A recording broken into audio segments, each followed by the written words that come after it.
दोस्तों, एक बार नारद जी यमराज से मिलने के लिए यमलोक जाते हैं। नारद जी को देखकर यमराज अत्यंत प्रसन्न हो जाते हैं और उनका बहुत अच्छी तरह से स्वागत सत्कार करते हैं और उन्हें पूछने लगते हैं, कृपया आप मुझे बताइए, आज आपका यमलोक आने का क्या प्रयोजन है। अवश्य ही कोई महत्वपूर्ण कारण होगा अथवा कोई महत्वपूर्ण समाचार आप लेकर आए हैं, ऐसा प्रतीत हो रहा है। तब देवर्षि कहते हैं, हे धर्मराज, आप तो सब कुछ जानते हैं।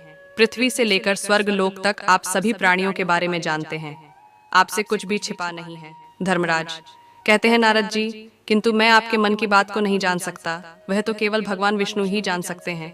आपका मन तो अत्यंत चंचल है। आपके मन में क्या रहस्य होता है, उसे जानने का दुस्साहस हमसे नहीं हो पाएगा। फिर भी कृपया आपके मन में जो भी बात है आप बेझिझक कह सकते हैं।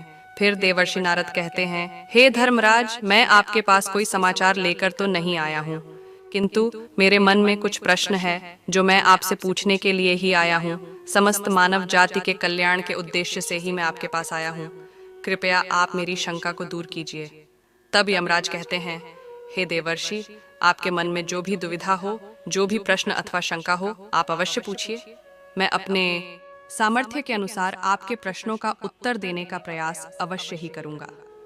तब देवर्षि नारद कहते हैं, हे धर्मराज, मेरा प्रश्न अत्यंत सरल है।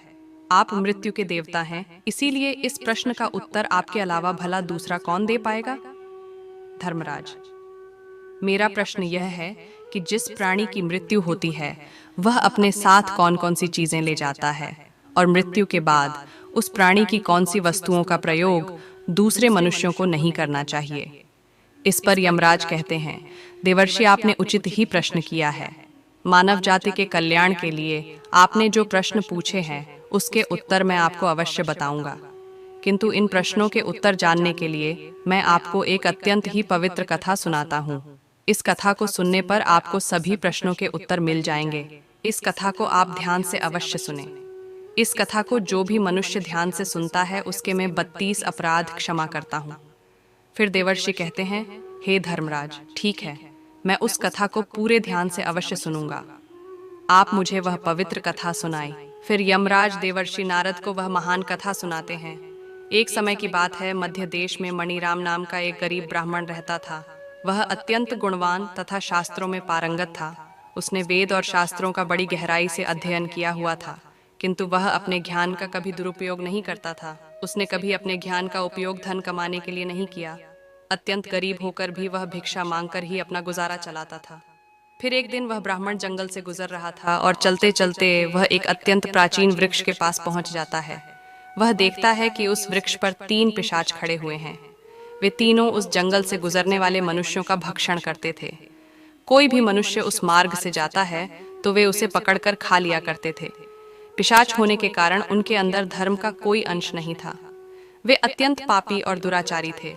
वे किसी पर भी कभी दया नहीं करते थे। जब वह ब्राह्मण उस वृक्ष के पास आता है तो वे पिशाच एक दूसरे से कहने लगते हैं, देखो भाई, हमारे लिए आज ताज़ा ताज़ा भोजन आ रहा है। सबसे पहले मैं ही इस ब्राह्मण को खाऊंगा। इसका मांस तो कितना स्वादिष्ट होगा। यह ब्राह्मण केवल सात्विक भोजन ग्रहण करता होगा, इसीलिए इसके शरीर में किसी भी प्रकार के रोग नहीं होंगे। कोई खीरे और कमी भी नहीं होंगे। इसका मांस खाने में बड़ा आनंद आएगा। जब वह ब्राह्मण उन पिशाचों को देखता है तो वह बिल्कुल भी भयभीत नहीं होता है। वह ब्राह्मण भगवान विष्णु का परम भक्त होता है और वह हर समय श्री हरि का नाम जपता रहता था, इसीलिए उसे किसी से भी कोई भय नहीं लगता था। उन पिशाचों को देखकर भी ब्राह्मण भयभीत नहीं हुआ और उन पिशाचों की ओर देखते हुए उन्हें प्रणाम करने लगता है और कहता है, पिशाचों, तुम्हें नमस्कार है। उस ब्राह्मण का ऐसा विचित्र व्यवहार देखकर पिशाच हैरान हो जाते हैं और उस ब्राह्मण से कहने लगते हैं, हे महात्मा, आप कौन हैं और इस वन में अकेले क्यों भटक रहे हैं। हम पिशाचों को देखकर भी आपको जरा सा भी भय नहीं लगा। बड़े बड़े शूरवीर योद्धा भी हम पिशाचों को देखकर थर थर कांपने लगते हैं। हमें देखकर डरकर भागने लगते हैं, किंतु तुम्हारे मन में किसी भी प्रकार का भय दिखाई नहीं पड़ रहा है। आपके सानिध्य में आने पर हमारी भूख भी समाप्त हो चुकी है। हम तो आपको भोजन समझकर प्रसन्न हो रहे थे और आपको खाने वाले थे। फिर वह ब्राह्मण कहता है, हे पिशाच, मुझे आपसे बिल्कुल भी भय नहीं लग रहा है, क्योंकि मैं जानता हूँ कि भगवान हमेशा मेरे साथ है और उनकी इच्छा के बिना तो पेड़ का पत्ता तक नहीं हिलता।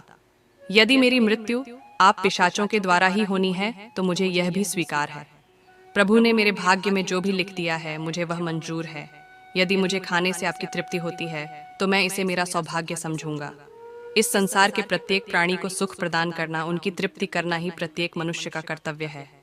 पिशाच भी ईश्वर द्वारा ही बनाए हुए हैं, इसीलिए मैं आपकी निंदा भला कैसे कर सकता हूँ। ब्राह्मण के ऐसे वचन सुनकर वे सभी पिशाच आश्चर्यचकित हो जाते हैं और उस ब्राह्मण से कहने लगते हैं, हे ब्राह्मण देवता, आपके वचन अत्यंत सुंदर है, जिसे सुनकर ही हमारी तृप्ति हुई है। हम आपका भक्षण नहीं करेंगे। कृपया आप हमें बताइए कि आप कौन हैं और किस कारण से आप इस वन में भटक रहे हैं।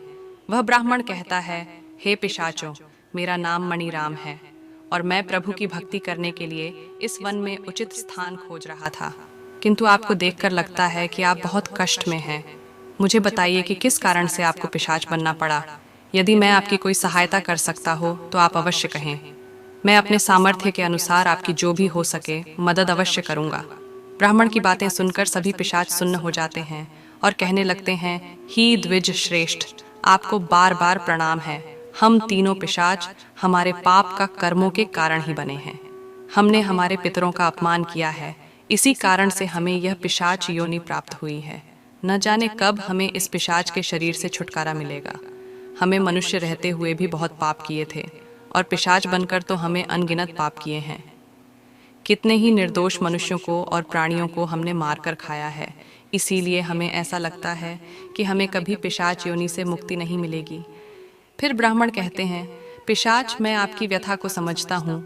कृपया आप मुझे बताइए, मैं किस प्रकार से आपको मुक्ति दिला सकता हूँ। मैं मध्य देश में रहने वाला मणिराम ब्राह्मण हूँ। मैंने अनेक तप, व्रत और उपवास किए हैं। इसीलिए आपकी मुक्ति के लिए भी यदि कोई व्रत उपवास हो तो मुझे बताइए, वह हमें अवश्य करने का प्रयास करूंगा। ब्राह्मण की बात सुनकर उन पिशाचों को समझ में आता है कि यह ब्राह्मण तो उनका ही पुत्र है। वे पिशाच उस ब्राह्मण के दादा परदादा हैं जो पाप करने के कारण पिशाच बने हुए हैं। वे पिशाच कहते हैं, हम हमेशा ही उच्चिष्ट वस्त्र पहनते थे, गंदे मैले वस्त्र पहनकर ही भोजन, पूजा पाठ आदि कार्य किया करते थे।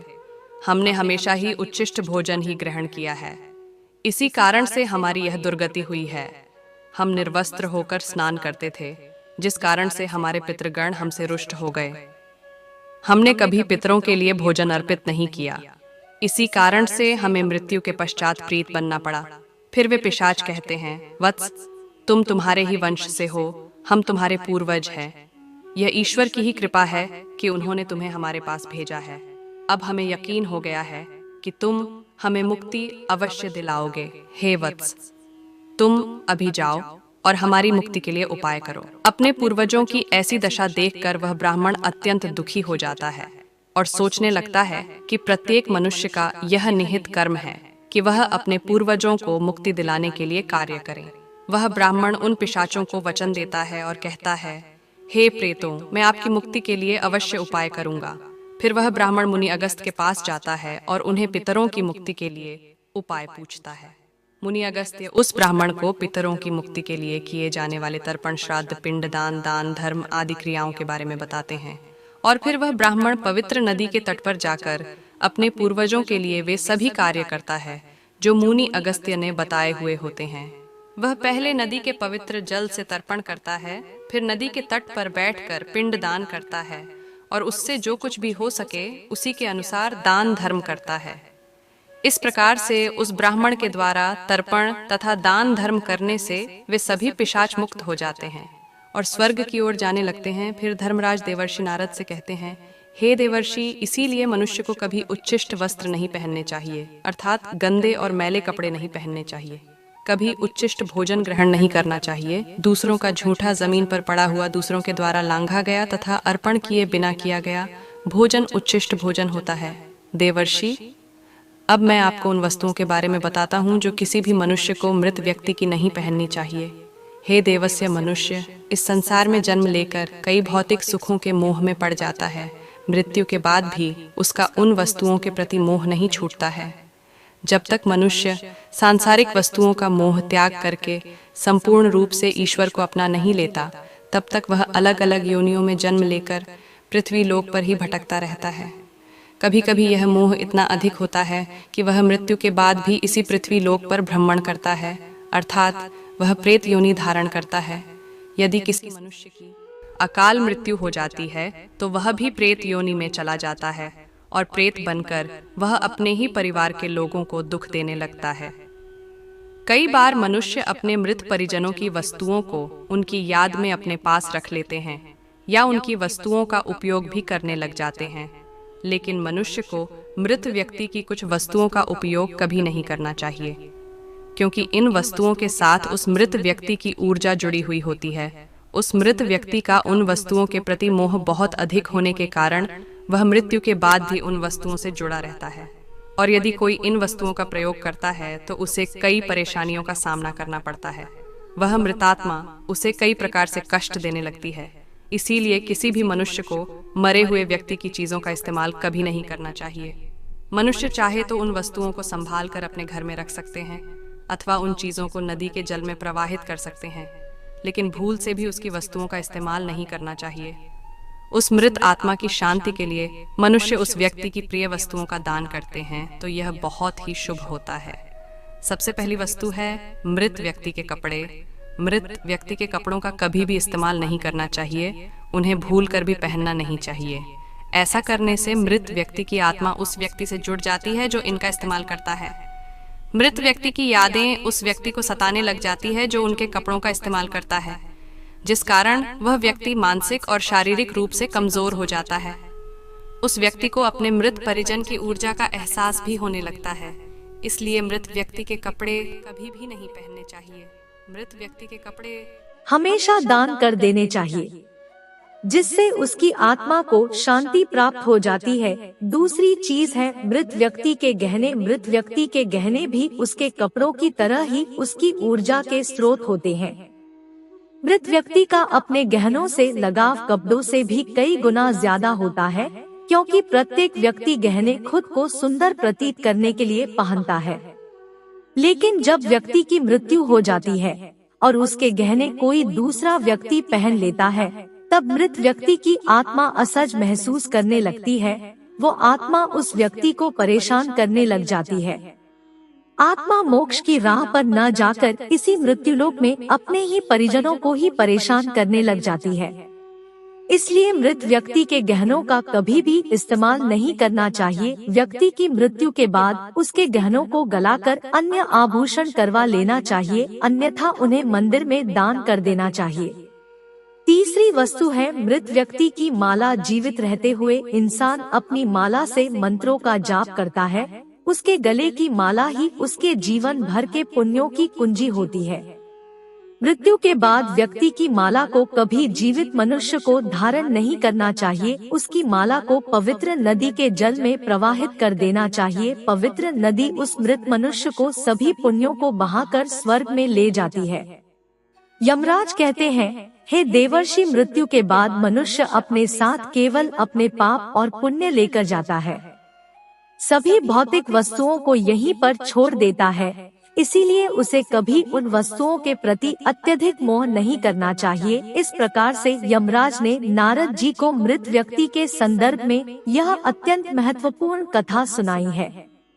आपको यह कथा कैसी लगी कमेंट करके जरूर बताएं। जानकारी अच्छी लगी तो वीडियो को लाइक जरूर करें और कमेंट में जय श्री कृष्ण अवश्य लिखें। साथ ही चैनल को सब्सक्राइब करें। धन्यवाद।